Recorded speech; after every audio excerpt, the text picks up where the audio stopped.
Bible परमेश्वर का वचन कहता है, इफिसियों पहला अध्याय उसकी 13 आयत में परमेश्वर का वचन कहता है, उसी में तुम पर भी जब तुमने सत्य के वचन पर को सुना और विश्वास किया तो उसी ने तुम्हें उद्धार का सुसमाचार दे दिया। उद्धार का सुसमाचार आपके लिए। एक दूसरे का हाथ पकड़कर बोलिए, उद्धार का सुसमाचार मेरे लिए है।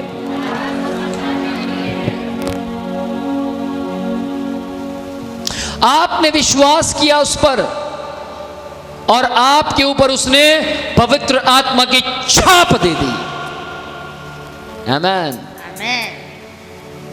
मोहर लगा दी। जब आप डाक खाने जाते हैं, पोस्ट ऑफिस जाते हैं, तो वहां एक चिट्ठी मिलती है, उसके ऊपर वो मोहर लगा कर देते हैं। बिना मोहर के उसकी वैल्यू नहीं है। पुराने समय में राजा अपनी मोहर लगाता था। आज के समय में सरपंच अपनी मोहर लगाता है। उसके हाथ में एक अंगूठी होती है और वो मोहर लगाता है। तो ध्यान से सुनिएगा, परमेश्वर का वचन कहता है, जितनों ने मसीह पर विश्वास किया है और उनका विश्वास डगमगाता नहीं है, वे परीक्षाओं में खड़े रहते हैं। पतरस की तरह वे परीक्षाओं में खड़े रहते हैं, पौलुस की तरह वे परीक्षाओं में खड़े रहते हैं, यूहन्ना याकूब की तरह, और वे अपने विश्वास में डगमगाते नहीं। तो बाइबल कहती है, मसीह यीशु अपने लहू के द्वारा उनके ऊपर पवित्र आत्मा की छाप देता है। आमेन, आमेन। और पवित्र आत्मा की छाप आपको बल देती है। पवित्र आत्मा की छाप आपको ऐसा नहीं, आपको 24 घंटे ऐसा बनाती है। अब हमेशा ऐसे रहेंगे, घर में कुछ भी हो। अब एक बुजुर्ग माँ प्लेन में सफर कर रही थी, अचानक तूफान आ गया, आंधी आ गई, सबके मुंह उड़ गए, सबके फ्यूज उड़ गए, सब अब क्या होगा, अब क्या होगा। लेकिन एक अम्मा, हालेलुया स्तुति महिमा हमेशा यीशु मसीह को देंगे, हालेलुया स्तुति महिमा हमेशा यीशु मसीह को देंगे। जो डरे हुए थे, कांपे हुए थे, वो कहते, आंटी आंटी आप गाने गा रहे हैं, प्रार्थना करो ऊपर वाले से, मरने जा रहे हैं, मरने। तूफान आ गया, आंधी आ गई, अब मरे, क्योंकि सेंटर में पहुंच गए। और वो अम्मा कह रही, हालेलुया स्तुति महिमा हमेशा यीशु मसीह को देंगे। मजबूत विश्वास था, अटल विश्वास था। Praise the Lord, praise the Lord. माँ से पूछा, अरे माँ, हे अम्मा, हे आंटी, तेरे पास ऐसा क्या है, तू इतनी खुश है? और हमारे तो तोते उड़े जा रहे हैं, हमारे तो सारे फ्यूज उड़ गए बिना बल्ब लगाए, तेरे पास ऐसा क्या है? उसने बोला, सामने के गांव में मेरी बेटी रहती है, तूफान से बच गई तो बेटी के घर चली जाऊंगी, जय यीशु की। और सामने, ऊपर सामने मेरा यीशु रहता है, तूफान में मर गई तो यीशु के पास चली जाऊंगी। Praise the Lord.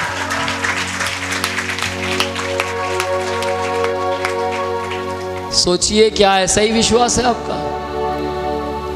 क्या आपके घर में जब विपत्ति आती है तो आपका भी विश्वास ऐसा ही है? यदि आप कहें हाँ, तो ध्यान से सुनिएगा, फिर 2 रास्ते हैं आपके पास। 2 रास्ते हैं, एक चौड़ा और एक सकरा। सकरे पर चलेंगे तो आंटी की तरह, अम्मा की तरह आशीष पाएंगे। चौड़े पर चलेंगे तो फिर तो बताने की जरूरत ही नहीं है कौन सी आशीषें मिलेंगी, समझ सकते हैं। बाइबल परमेश्वर का वचन कहता है, मसीह यीशु एक शांति का कर्ता है। आमेन। शांति का सुसमाचार है मसीह यीशु। आमेन, आमेन। शांति का संदेश है यीशु मसीह। आमेन। कुलुसियों पहला अध्याय उसकी 20 आयत में परमेश्वर का वचन कहता है, और मसीह के क्रूस पर बहाए हुए लहू के द्वारा मेल मिलाप करके सब वस्तुओं का उसी के द्वारा आप अपने साथ मेल मिलाप कर लो, चाहे वे पृथ्वी की हो और चाहे वे स्वर्ग की हो। आपको आशीषें चाहिए तो ध्यान से सुनिएगा, केवल धरती की ही वस्तुओं की चाह ना करें, स्वर्ग की वस्तुओं की भी चाह रखिए। सबसे मेल मिलाप कीजिए, चाहे वो धरती की हो चाहे फिर स्वर्ग की हो। आमीन। मैंने बहुत से लोगों को देखा, बाइबल में लिखा है प्रसाद ना खाओ, लिखा है कि नहीं? लिखा है, लिखा है, नहीं पता तो अपना पहला कुरिन्थियों 8वां अध्याय घर जाकर पढ़िएगा, पूरा सारा पूरा चिट्ठा लिखा। बाइबल में लिखा प्रसाद ना खाना। मैं 12 साल का था जब मुझे पहली बार प्रसाद दिया गया, मैंने मना कर दिया, बवाल छिड़ गया वहां। हैं क्या? कोई इधर से शराब दे रहा था, कोई उधर से शराब दे रहा था। कुछ लोग तो शराब लेकर बैठे थे, शराब की बोतल हाथ में थी और शराब दे रहे थे।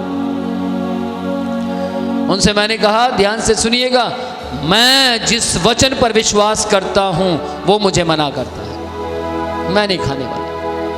तू मरेगा एक दिन, तो कभी नहीं बसा रहेगा। वो मर गए, मैं जिंदा हूं। उन्होंने श्राप दिया था, तेरा घर नहीं कभी बसेगा। वो यहां आते हैं अपने घर बसवाने के लिए, यहां आते हैं। पिछले संडे भी यहीं बैठे थे, अभी भी बैठे हैं, मैं नाम नहीं लूंगा, अभी भी बैठे हैं। और वो ये कहते हैं हमारे परिवार पर तरस खाइए। ध्यान से सुनिएगा, आप मर जाएं, क्यों नहीं मरते? आप मरिए ना, यीशु में मर जाएं। यीशु जब जिंदा होगा तो श्राप काम नहीं करेंगे। आमेन, आमेन, आमेन। अभी कल ही मुझे कोई पूछ रहा था, अपोस्तल जी आप दुष्ट आत्माएं जब निकालते हैं तो क्या दुष्ट आत्माएं आप पर अटैक करती हैं? जी करती हैं क्या? मैंने बोला, अरे दुष्ट आत्माओं से पूछ मैं उन पर कितना अटैक करता हूं। दुष्ट आत्माएं, मैं मर गया, यीशु जिंदा है, इसलिए मेरा नाम सुनकर कांपती है। प्रेज द लॉर्ड, आमेन। मैं मर गया, यीशु जिंदा है। मैं जिंदा होता तो शैतान कहता आजा मैं तो तनु। लेकिन यहां मैं कहता हूं मेरी और मैं प्रभु से एक बार पूछा, प्रभु मैं लोगों को कहता हूं मेरी और देख, लोग मेरी और देखते हैं, उनमें दुष्ट आत्माएं खेलती हैं, चिल्लाती हैं, निकलती हैं, तो परमेश्वर लोग तो मुझे मानने लग जाएंगे। प्रभु ने बोला नहीं, जो मर जाते हैं मेरे लिए उनकी पूजा कोई नहीं करता, वो सब यीशु की पूजा करते हैं। आमेन, आमेन। मूसा परमेश्वर के लिए मर गया था, इसलिए मूसा की लोथ की मिट्टी की कोई पूजा नहीं कर पाया। कौन कौन मेरे साथ है? पौलुस कितना बड़ा विश्वास का शूरवीर था, पतरस कितना बड़ा विश्वास का शूरवीर था, उनकी पूजा कोई कर पाया नहीं, तो मेरी भी नहीं कर पाएगा। आज ही मैंने किसी को सुबह सुबह लिखा, वो बेचारे डेली कहते गुरुजी ऐसा कर दीजिए, गुरुजी वैसा कर दीजिए, गुरुजी। आज मैंने बड़े ध्यान से उसको पढ़ा, यार गुरुजी ये मुझे कहता है। फिर मैंने उसको मैसेज लिखा, mister so and so please मुझे गुरुजी मत बोलिए, आपका और मेरा गुरु एक ही है, उसका नाम यीशु है। आमेन, आमेन। और उसका रिप्लाई का मैसेज उसने सुबह सुबह मेरे पूरे चर्च, मेरे सारे फॉलोवर्स से पहले ऑफरिंग डालता वो व्यक्ति। हम तो आप लोग यहाँ जितने भी बैठते हैं, हम सब सॉन्ग गाते हैं फिर ऑफरिंग डालते हैं, वो सुबह सुबह पहले ही ऑफरिंग डाल देता है। तो सबसे इसीलिए मुझे वो याद रहता है। तो उसने क्या लिखा, आज ऑफरिंग डालते ही जय यीशु गुरु की। क्या लिखा? जय यीशु गुरु की। Praise the Lord. यीशु गुरु है, मैं गुरु नहीं हूं, मैं तो एक उसकी आवाज, मैं तो आप तक यीशु का संदेश पहुंचा रहा हूं। मैं तो यीशु से सुनकर लिखता हूं और लिखा हुआ आपके सामने पढ़ता हूं कि यीशु ने ऐसा कहा है। और आपको सुनाता हूँ, आपको उसी वचन से शांति मिलती है, आनंद मिलता है। आप घर जाते हैं बल के साथ जाते हैं। आमेन। Amen.